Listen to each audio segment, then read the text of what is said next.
سورۃ الرحمن، یہ سورت اپنے مزاج اور مطلب کے اعتبار سے سورتوں کے اس گروپ سے تعلق رکھتی ہے جو مکی زندگی کے اس دور میں نازل ہوئی جب آپ صلی اللہ علیہ وسلم کی تکذیب اور مخالفت جوش پر تھی،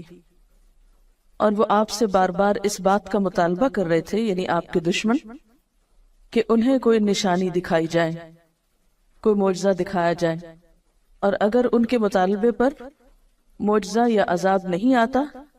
تو پھر وہ محمد صلی اللہ علیہ وسلم کی دعوت کو نہیں مانیں گے، اور اگر دنیا میں عذاب نہیں آتا تو اس کا مطلب یہ ہے کہ آخرت میں بھی نہیں آنے والا۔ اس کانٹیکسٹ میں یہ سورت نازل ہوئی۔ اس سورت میں ایک آیت فَبِأَيِّ آلَاءِ رَبِّكُمَا تُكَذِّبَانِ کی بار بار تکرار ہوئی، تو یوں لگتا ہے کہ جیسے مخالفین اپنی ضد میں مبتلا تھے،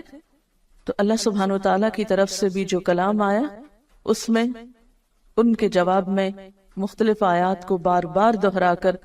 ان کی ضد کو ختم کیا گیا۔ کسی بھی بات کو بار بار کرنے کا مطلب کیا ہے کہ مخاطب کو وہ حقیقت اچھی طرح سمجھا دی جائے، اس چیز کی طرف توجہ دلائی جائے جس کی طرف وہ توجہ نہ دینا چاہتا ہو۔ قرآن پاک کا یہی انداز دراصل ایک مؤثر انداز ہے کہ وہ مخاطب کے مزاج کو سامنے رکھ کر بات کرتا ہے۔ مخاطب اگر ضد میں مبتلا ہے تو اس کی سوچ کی اصلاح کے لیے ایسا انداز اور اسلوب اختیار کیا گیا ہے کہ وہ سوچنے پر مجبور ہو جائے۔ پچھلی صورت میں بار بار وَلَقَدْ يَسَّرْنَا الْقُرْآنَ لِلذِّكْرِ کی بات ہوئی، اور یہاں کلام کے آغاز میں ہی فرمایا بسم اللہ الرحمن الرحیم، الرحمن علم القرآن، رحمان اس نے قرآن کی تعلیم دی۔ اس صورت میں اللہ سبحانہ وتعالیٰ کی بہت سی نعمتوں کا ذکر کیا گیا ہے، اور پھر ان نعمتوں کا احساس بھی دلایا گیا سوالیہ انداز میں،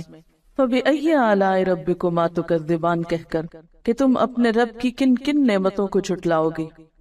حقیقت یہ ہے کہ انسان کو جتنی بھی نعمتیں ملی ہیں ان سب میں بہترین نعمت، اعلیٰ ترین نعمت، اور وہ نعمت جس کا سب سے پہلے ذکر کیا گیا وہ ہے قرآن کی نعمت۔ ساری دنیا کی نعمتیں ایک طرف اور قرآن کی نعمت ایک طرف۔ هُوَ خَيْرٌ مِّمَّا يَجْمَعُونَ، وہ بہتر ہے ہر اس چیز سے جسے لوگ جمع کر رہے ہیں، اور یہ اللہ تعالیٰ کی رحمت کا نتیجہ ہے کہ مخالفین عذاب مانگ رہے ہیں اور اللہ تعالیٰ جواب میں اپنی رحمت کے طور پر ان کی اصلاح کے لیے قرآن بھیج رہا ہے۔ الرحمن، بے حد مہربان، بہت مہربان، علم القرآن، اس نے تعلیم دی ہے قرآن کی،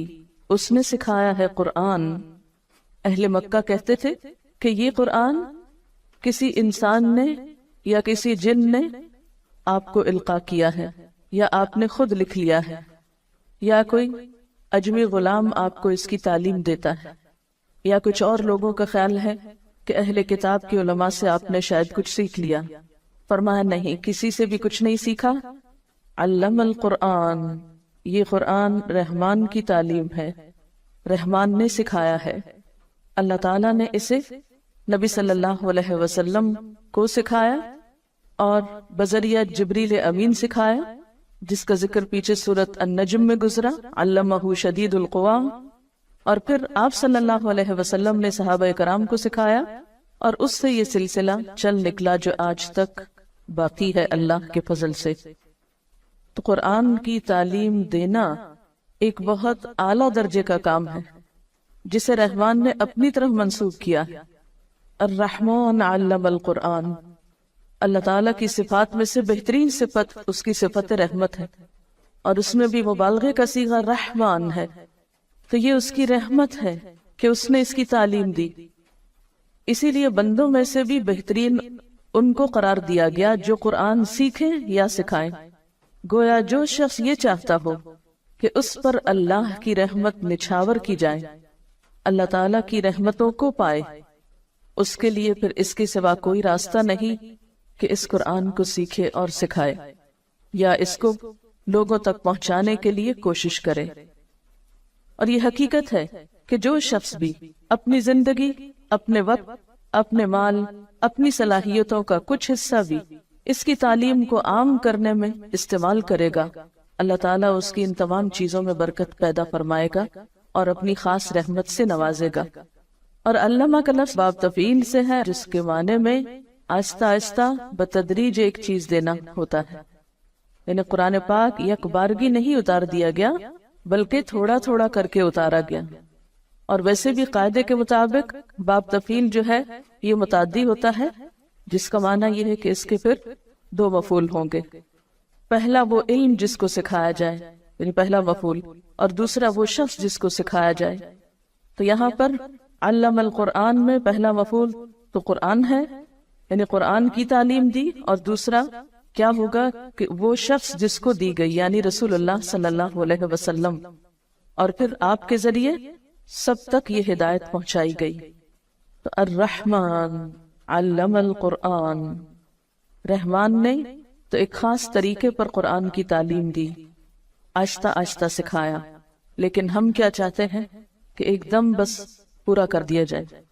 چاہے سمجھ میں آئے یا نہ آئے، دل میں اترے یا نہ اترے، عمل کا حصہ بنے یا نہ بنے۔ خلق الانسان،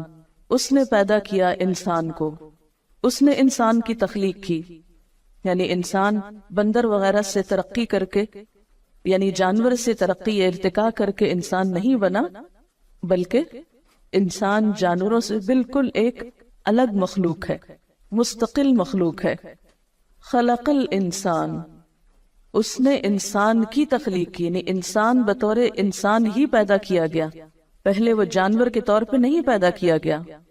اور یہاں انسان کا لفظ بطور جنس استعمال ہوا ہے، یعنی سب انسان مراد ہے۔ یہاں پر اللہ تعالیٰ کی تخلیق کی صفت کا ذکر کیوں کیا جا رہا ہے؟ اس لیے کہ اللہ تعالیٰ نے جو تعلیم دی ہے قرآن کی، یہ اس وجہ سے دی ہے کہ اس نے انسان کو بنایا، وہ انسان کی حقیقت کو پہچانتا تھا، اس کی ضرورت ہدایت کو بخوبی جانتا تھا، اور اس ضرورت کو پورا کرنے کے لیے اس نے قرآن کی تعلیم دی ہے۔ اور آپ دیکھیے کہ جو خالق ہوتا ہے وہ مالک بھی ہوتا ہے، تو جو مالک ہوتا ہے اس کے ذمہ ہوتا ہے کہ مملوک کو کام بتائے کہ اسے کیوں بلایا گیا، کس کام کے لیے بنایا گیا۔ یہ بالکل ایسے ہی ہے جیسے آپ کسی فیکٹری میں ملازمت کریں تو فیکٹری کے مالک کا ذمہ ہے کہ آپ کو آپ کے کام کی نوعیت بتائے۔